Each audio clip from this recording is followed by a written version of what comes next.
Hoy, el jefe de Estado de la República Bolivariana de Venezuela, en su condición de presidente reelecto y como jefe del Poder Ejecutivo, acudió al Tribunal Supremo de Justicia para solicitarle a este ente su participación como árbitro del Poder Judicial para que, junto con la Fiscalía General de la República, no solo aclare cómo se produjo el ataque al poder electoral, sino quiénes están detrás del mismo, pues se presume la existencia de una conspiración impulsada por los actores de la ultraderecha quienes participaron en los comicios presidenciales solo para completar un golpe de Estado también impulsado desde los poderes transnacionales y corporativos que están asentados en la Casa Blanca como instrumento político.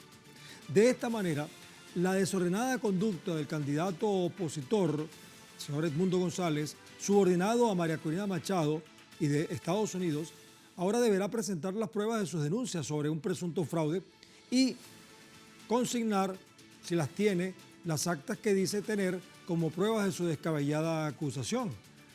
Entonces, este es el escenario que vamos a desarrollar hoy. El presidente Nicolás Maduro acudió esta mañana entonces al Tribunal Supremo de Justicia, específicamente a la sala electoral, para ratificar la legitimidad y transparencia del ente electoral ante las acusaciones infundadas de sectores opositores radicales. Vamos a escuchar qué fue lo que dijo para que tengamos claridad precisa de cuáles son sus motivaciones.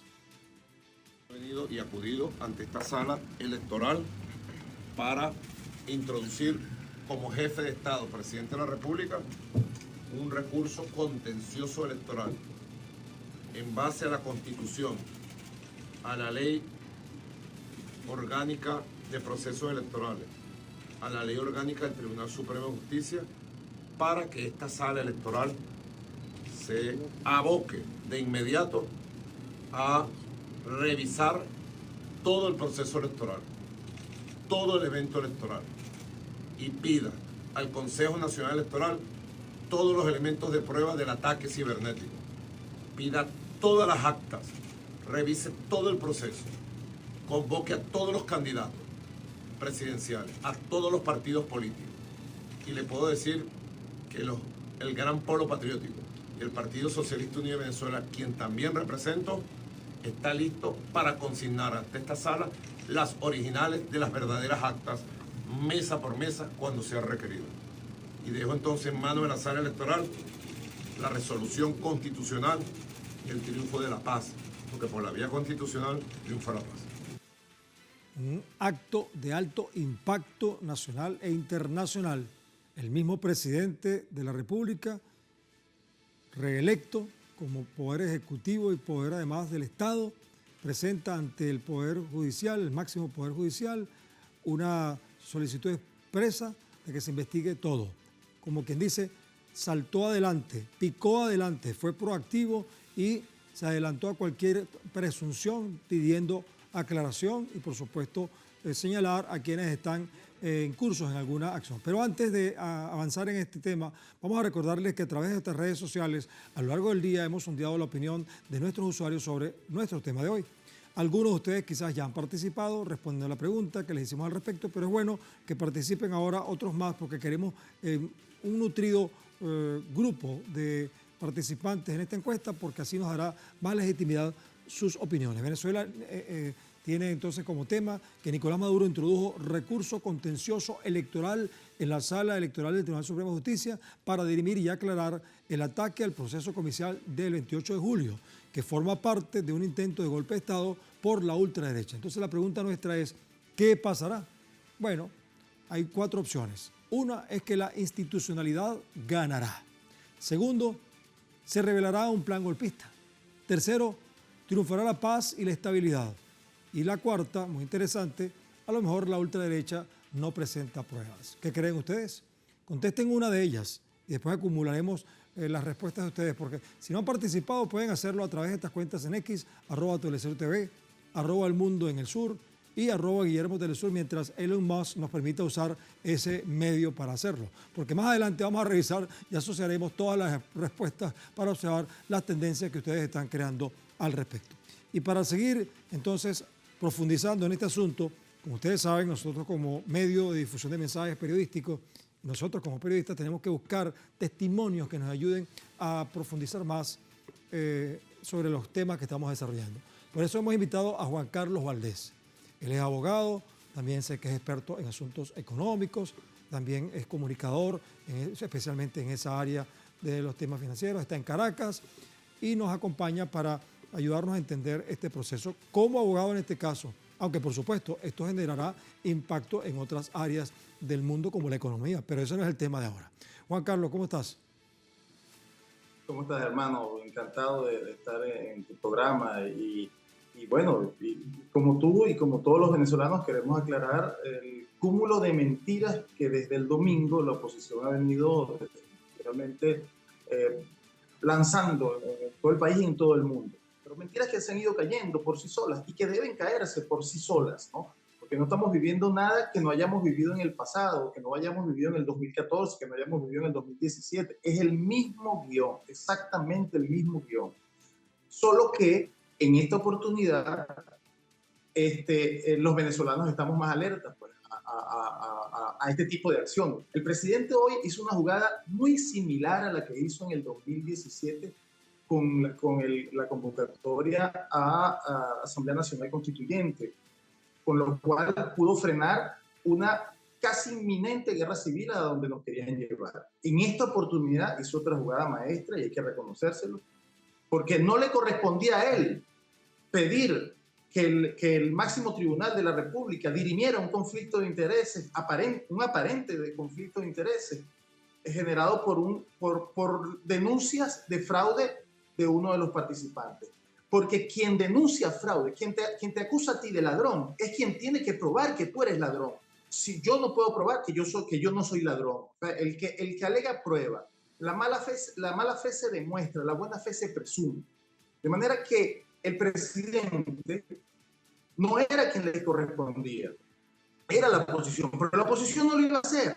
No lo iba a hacer porque ciertamente ellos sabían desde hace tiempo, o sea, que no tenían la cantidad de votos. Y les voy a dar a tu audiencia, a tus usuarios, un dato que parece haber pasado desapercibido por muchos. Fíjate esto. En el mayor momento que la oposición tuvo respaldo de votantes en Venezuela fue en el año 2013, cuando Capriles se enfrenta a Nicolás Maduro y pierde, por cierto, con Nicolás Maduro, pero por un margen muy pequeño, hay que reconocerlo. En el 2013 la diferencia fue de 1 punto y ellos sacaron 7 millones, aproximadamente 7.400.000 votos. No se había ido nadie de Venezuela en ese momento. ¿Okay? Bueno, desde 2013 al 2024, hasta estas elecciones, el padrón electoral subió solamente 2 millones de electores, porque en aquel entonces fue pues, casi 19 millones, en la actualidad son 21 millones. O sea, subió 2 millones.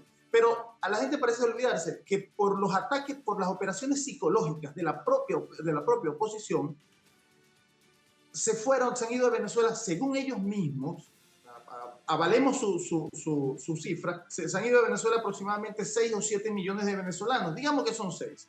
De esos 6 millones de venezolanos, por lo menos 5 millones de venezolanos son opositores, porque claro, eran los más permeables a esa campaña psicológica de desastre que Venezuela no había. Juan Carlos. Entonces se fue.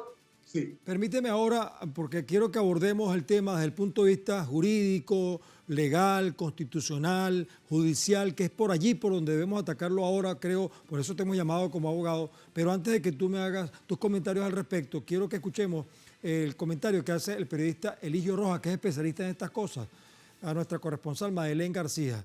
Ella le pregunta de qué se trata este recurso contencioso electoral y escucha lo que respondió para que después sigamos tú y yo hablando, ¿sí? Efectivamente, cuando alguna persona interpone un recurso, hace una solicitud, hace una exposición de motivos, una argumentación del por qué está exponiendo ese recurso. No tengo en mi mano, no tenemos al alcance el documento que introdujo el presidente de la República, pero sí tenemos lo que él solicitó, que es lo que tú estás mencionando. Ante esa circunstancia, yo le pido a la sala electoral que se aboque, es decir, que asuma la Contraloría, no es así, voy a utilizar esa palabra, la auditoría general, la auditoría última de las elecciones presidenciales transcurridas el domingo 28.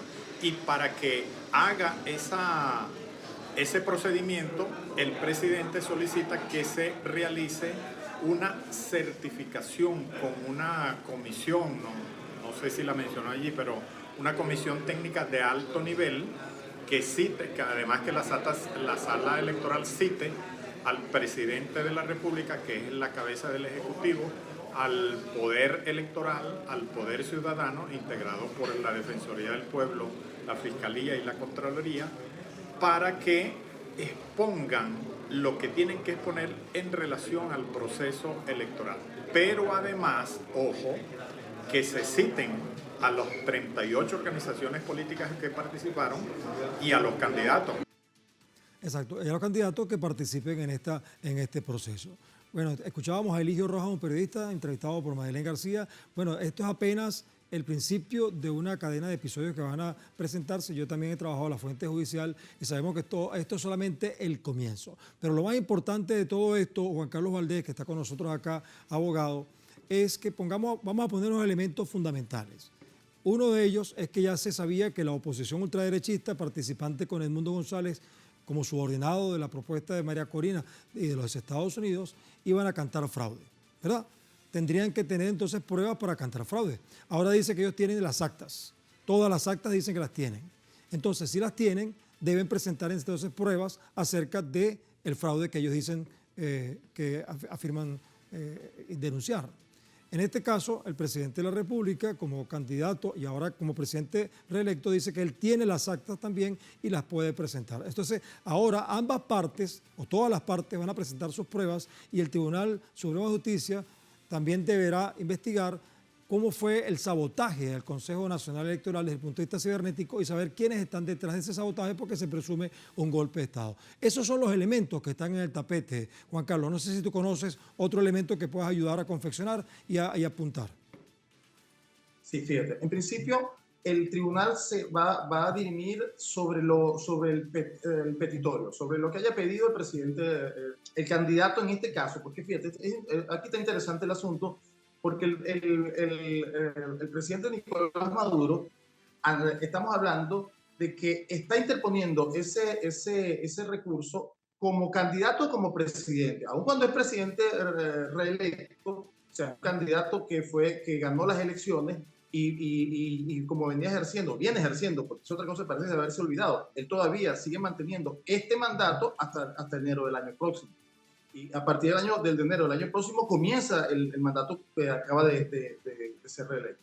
Pero él como otro candidato está haciéndole una petición al Tribunal Supremo que desde mi perspectiva es muy interesante, porque como te dije anteriormente, quien alega que hubo fraude, quien alega que hubo una violación de la ley, es quien tiene que probar. Pues el presidente dice, como te escuché hace rato, picó adelante, como decimos los venezolanos, y dice, bueno, vamos a hacer una cosa. Como están diciendo que esto fue un proceso amañado de alguna manera, y quien debe probarlo no tiene ninguna intención de hacerlo porque ya lo hubiese hecho, era lo primero que debe haber hecho, pues lo voy a hacer yo. Yo voy a pedir que se aclare qué ocurrió en el proceso. Y eso fue lo que fundamentalmente pidió el presidente de la Juan Carlos. Y lo interesante de esto, disculpa para culminar esa idea, lo interesante de esto es que se van a ver obligados todos los participantes o todos los candidatos a presentar las actas que tanto están pidiendo, pues todos, absolutamente todos. Y ahí se va a ver realmente quién las tiene y quién no, y quién ganó y quién no. Bien, y quién las escondió también y quién las fabricó. Mira, lo que muchos no dicen es que existen contradicciones en la oposición, especialmente la ultraderechista, en cuanto a las actas. La Misión Verdad, tú la conoces, aclara esta situación para los venezolanos y venezolanas y también, sobre todo, para el resto del mundo, donde destaca que el sector opositor radical, estamos viendo unas imágenes de ellos ahí, especialmente el secretario general de la Plataforma de la Unidad Democrática, mal llamada para mi gusto así, Omar Barbosa, señaló a las 11 de la noche de su organización que contaba para el momento con 30% de las actas, instando a desconfiar de cualquier boletín emitido por el Consejo Nacional Electoral, que según él sería precipitado. Posteriormente, dirigentes de la extrema derecha aseguraron tener el conteo de actas, donde el ex candidato Edmundo González habría obtenido 70% de los votos, mientras el presidente electo, ahora reelecto, Nicolás Maduro, solo tenía 30%. La contradicción yace en los otros partidos. O sea, nadie votó por ellos, ninguno. Había 9 candidatos, 8 candidatos más. El portal destaca que las matemáticas no coinciden, ya que sería imposible un porcentaje de 0% para los 8 opositores que hicieron también su campaña con mucha dignidad. Entonces es un tema que también está ahí en el tapete, Juan Carlos, la matemática. No, y fíjate, es en ese mismo momento, cuando Omar Barbosa dice que ellos tenían el 30% de las actas, ¿no? Pocos minutos después, María Corina dice, tenemos el 100% de las actas, pero después se dio cuenta que estaba diciendo una locura, porque Barbosa, la diferencia entre lo que dijo Barbosa y lo que ella estaba diciendo era muy grande, y dijo que era el 40% de las actas que tenía. Pero después, y después que ella dijo que tenía el 100%, el señor Urrutia lo pusieron a leer que no tenían la totalidad de las actas. Al punto, César, que el periodista de CNN, que todos lo conocemos, que es acérrimo atacante, llamémoslo así, del gobierno venezolano y de todos los venezolanos, el hombre, después de la entrevista o después de ese acto de rueda de prensa, dijo, asombrado, ¿y cómo ella puede decir que tienen el 70% de todo el país y solo tienen el 40% de las actas? El tipo estaba asombrado de que ella fuese tan temeraria al decir eso. Entonces, ahora, y fíjate, ahora sí tienen la oportunidad de demostrarle al mundo que tenían o no razón. No lo van a hacer porque no lo tienen. Y por eso quise hacer el prolegómeno anterior, o sea, porque quería demostrar que ellos nunca tuvieron los votos suficientes para ganar estas elecciones. O sea, ellos perdieron 5 millones de votos que están fuera del país que no votaron y en su mejor momento tuvieron 7 millones. O sea, le quedaron 2 millones de votos aquí. Sumándole los 2 millones que se subió el padrón electoral desde el 2013 hasta el 2024, todavía llegan a 4 millones, que es lo que tienen, 4 millones 400. Eso fue lo que sacaron, no tienen más. Juan Carlos, agradecido entonces por tu participación como abogado, también como comunicador, especialista en la parte económica. Por lo visto entonces ellos querían demostrar un fraude por parte del gobierno y quizás al final se descubra que el fraude lo tenían otros. Bueno, mira, vamos a hacer una pausa y cuando regresemos vamos a llevarles a ustedes, por supuesto, otros detalles acerca de este tema que, bueno, pica y se extiende. Estamos buscando respuestas aquí en El Mundo desde el Sur.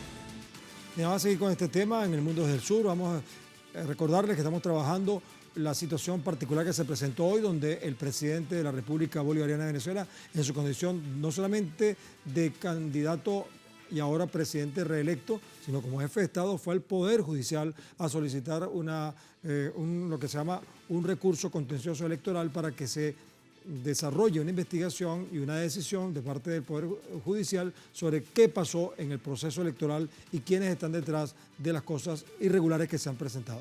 Pero para profundizar mejor en este escenario, vamos a tener a otro invitado que nos va a acompañar en esta interpretación. Se trata de Francisco Artigas, que es abogado experto en Derecho Constitucional, y aprovechando justamente esa condición profesional, Francisco, yo quisiera que nos ayudaras a decir, desde el punto de vista procesal, ¿qué va a pasar a partir de este momento con este tema que acaba de introducir el presidente reelecto Nicolás Maduro ante el Tribunal Supremo de Justicia? ¿Cuáles son los pasos, cuáles son los escenarios judiciales que se presentan en este caso para que se concrete entonces la aspiración que todos los venezolanos y el mundo quiere, que es que todo quede claro con respecto a cuántos votaron por Maduro y por qué es el presidente reelecto? Francisco Artigas.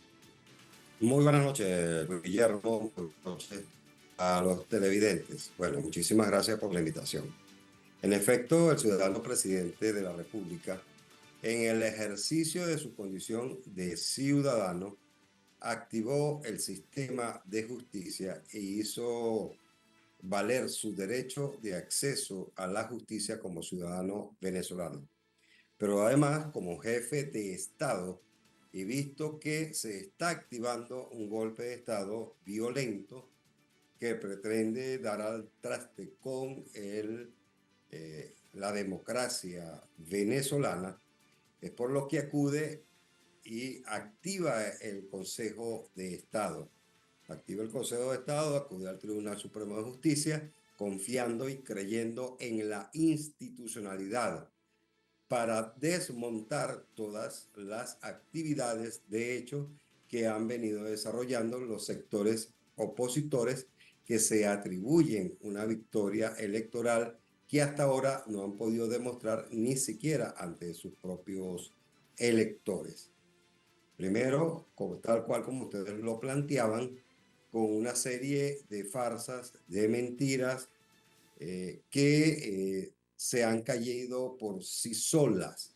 Tales mentiras la planteaba el hermano Juan Carlos Valdés cuando decía que se contradicen con la cantidad de las actas que ellos dicen tener. En principio, ellos deberían tener el 100% de las actas porque su partido político estaba representada en todas las mesas en el proceso electoral. Y cada una de las copias de las actas de los escrutinios que emite la mesa les he entregado a los miembros de mesa o a los testigos de esos partidos políticos, de los partidos políticos que participaron. Entonces, allí comienza una duda. ¿Por qué ellos no muestran el 100%? Sí, de hecho, deben tener el 100%.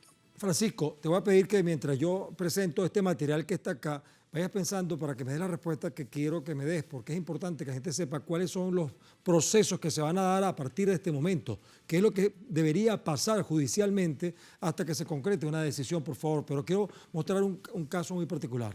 Un elemento que precisamente del año 2000, en los comicios presidenciales de Estados Unidos, un país que, por cierto, insiste en que en Venezuela se den las respuestas que ellos quieren. Bueno, un momento en el que Estados Unidos se eliminó el conteo manual. Fíjense ustedes, en las elecciones que marcaban el inicio del nuevo milenio, los candidatos eran el republicano George W. Bush y el demócrata Al Gore, quienes competían por la presidencia. Muchas cadenas de televisión en Estados Unidos, utilizando información de sus centros de cómputo, declararon a Gore como ganador. Florida, que aportaba 25 electores, acuérdense que es un método electoral diferente al nuestro, se convirtió en el centro de la disputa, la cual se desarrolló voto a voto, manteniendo el país en suspenso durante 35 días, más de un mes, hasta que se determinó quién sería el nuevo presidente de la nación. Los funcionarios realizaron un recuento electrónico, donde las boletas se volvieron a introducir en las máquinas, pero Gore solicitó un recuento manual, el cual se llevó a cabo. O sea, ganar en Florida significaba obtener la presidencia.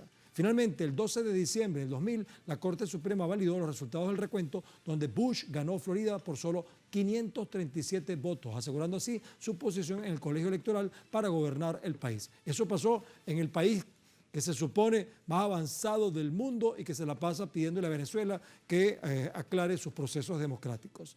Bueno, en este caso, Francisco, te ruego, por favor, que nos ayudes a pensar a partir de este momento qué pasos judiciales se van a dar hasta que se concrete una decisión que satisfaga a las partes y sobre todo al mundo entero, especialmente a los venezolanos.